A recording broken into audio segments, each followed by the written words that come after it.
J'y ai montré mon appli qui est en cours de développement perpétuel et il m'a dit que ça regroupait 5 applications dans l'industrie. Et en termes d'accessibilité et de vision, lui qui avait jamais vu du XAR et qui avait l'habitude d'autres applis, il m'a dit mais en fait tout est simple et tout est intuitif. C'est-à-dire qu'un commercial chez nous que je forme, en une après-midi, il a la maîtrise complète de l'application.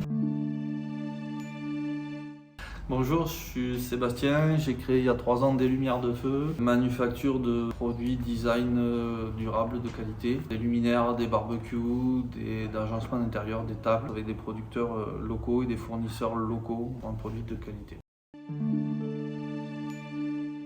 Donc l'application XAR chez nous, c'est toute la gestion de la société qui correspond à un ERP, CRM, outils de fabrication, gestion de stock et gestion du personnel en simplifié. Donc on a fait une première espace qui est la salle de réunion, que j'ai nommé la salle de réunion, c'est-à-dire que dès qu'on ouvre XAR, chacun peut greffer son petit message ou nous, en tant que patron, on communique avec tout le monde parce qu'on a des ouvertures les week-ends.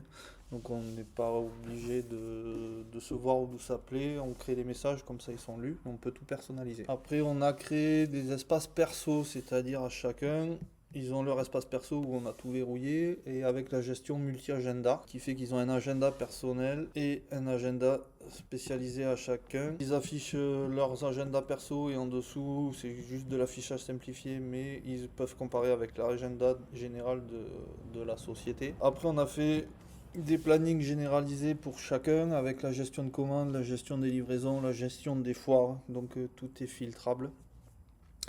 On a une très grosse partie qui est le commerce, qui est sans cesse en évolution. C'est-à-dire qu'on a vraiment une partie commande qui est vraiment très importante chez nous parce qu'elle gère les stocks, elle gère l'atelier avec des kanban. On a une partie facturation qui est pareil dédiée et à savoir que tout est filtré. C'est-à-dire que nous, on n'a pas choisi l'action sur les personas, on a choisi l'action sur les utilisateurs. Pour filtrer, c'est plus simple, on n'a pas l'appli à recréer au complet en fait. Et chacun voit ce qui l'intéresse et c'est plus facile de gérer sur une appli simplifiée que sur une appli complexe en multivision par les personas. Là, vous avez une version direction, c'est-à-dire qu'on a accès à tout. Quand on a en boutique, ils ont la partie commerciale.